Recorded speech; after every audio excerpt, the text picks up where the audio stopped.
Memang dikatakan bahwasanya ad-din nisfan, agama itu atau al-iman nisfan, iman itu terdiri atas dua, asyukur wa sabar, bersyukur dan bersabar. Ya.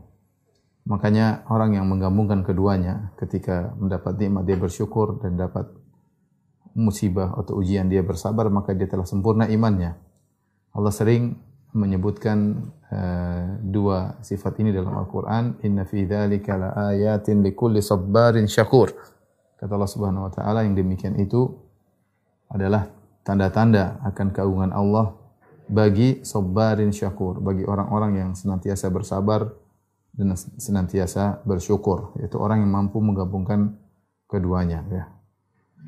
Dan Nabi SAW bersabda, ajaban li amril mu'min, inna amrahu kullahu khair. Sungguh menakjubkan perkara seorang mukmin.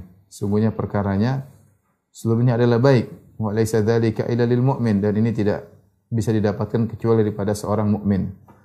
In asabahu sarra syakara fa kana khairan lahu. Kalau dia mendapatkan perkara yang menyenangkan, maka dia bersyukur, itu baik baginya. Wa in asabahu dharra sabara fa kana khairan lahu. Kalau ditimpa dengan hal yang tidak dia sukai, maka dia bersabar. Maka jika seorang bisa menggabungkan keduanya, syukur dan sabar, maka telah sempurna imannya.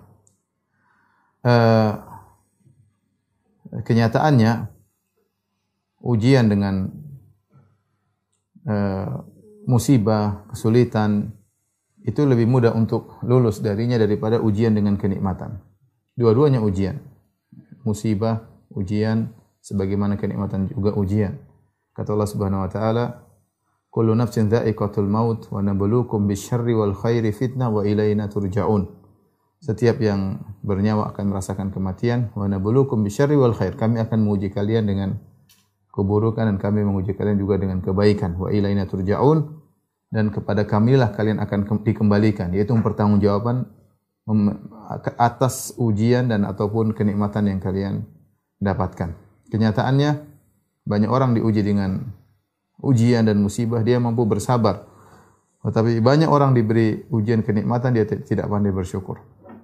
Dia tidak pandai bersyukur. Maka suatu hari Umar Ibn Khattab radhiyallahu anhu pernah mendengar seorang berdoa, Allahumma ja'alni minal aqallin. Ya Allah, jadikanlah aku termasuk dari orang-orang yang sedikit. Maka Umar berkata, kenapa? Maka dia pun bacakan firman Allah Subhanahu wa taala. Di antaranya firman Allah, wa qalilun min ibadiyasy syakur. Hanya sedikit dari hamba-hambaku yang bersyukur. Hanya sedikit dari hamba-hambaku yang pandai bersyukur.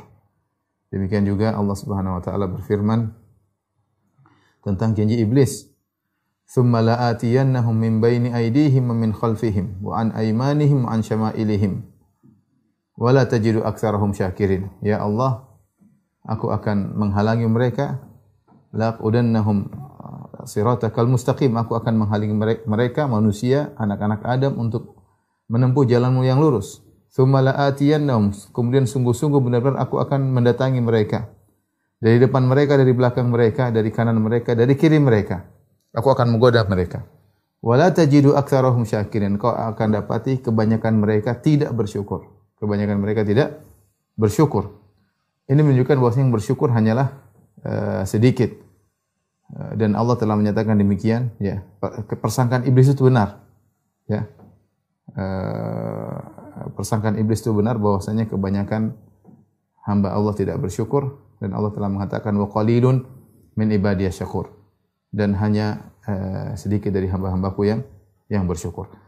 Oleh karenanya, masalah syukur ini perlu diingat-ingatkan. Allah Subhanahu wa taala ya mengatakan ya agar kita bersyukur ya dalam banyak ayat ya. Ya. Dan bahkan bukan cuma kepada kaum muslimin secara umum, bahkan kepada para nabi.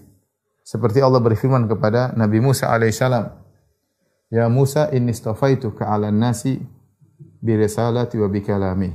Ya. Fakhudh ma ataituka wa kum minasyakirin. Wa kum minasyakirin. Dalam surat Al-A'raf. Kata Allah Subhanahu wa taala, wahai Musa, aku telah memuliakan engkau, memilih engkau di antara yang lainnya bi risalati, dengan aku menjadikan engkau seorang rasul, wa bi kalami, dan aku berbicara langsung dengan engkau wahai Musa. Fakhudh ma ataituka, ambillah apa yang aku berikan kepadamu, wa kum minasyakirin, dan jadilah engkau termasuk hamba-hamba yang bersyukur. Jikalau sekelas Nabi Musa alaihissalam perlu Allah ingatkan, apalagi kita-kita ini yang sering lupa dan sering lalai. Oleh karenanya pembahasan tentang syukur adalah perkara yang sangat penting. Sebagaimana seorang ketika dia bersabar dalam musibah, ketika dia kehilangan orang yang dia cintai, dia bersabar, dia dapat pahala. Ketika dia dikasih sakit, dia bersabar dan dia merasa dapat pahala. Maka demikian pula ketika dia mensyukuri nikmat Allah Subhanahu wa taala, hendaknya dia hadirkan bahwasanya dia sedang beribadah kepada Allah. Jangan dia merasa beribadah ketika sedang bersabar saja. Tapi dia hendaknya menghadirkan dalam dirinya bahwasanya ketika dia sedang bersyukur, dia juga sedang beribadah kepada Allah Subhanahu wa taala, ya. Maka dari itu kita sama-sama pada malam hari ini belajar bagaimana aplikasi syukur dalam kehidupan kita sehari-hari, dan juga bagaimana kiat-kiat agar kita menjadi hamba-hamba yang bersyukur. Dan kita ingin dijadikan dari hamba-hamba Allah yang sedikit tersebut, yang kata Allah, wa qalilun min ibadiyasy syakur, hanya sedikit dari hamba-hambaku yang bersyukur.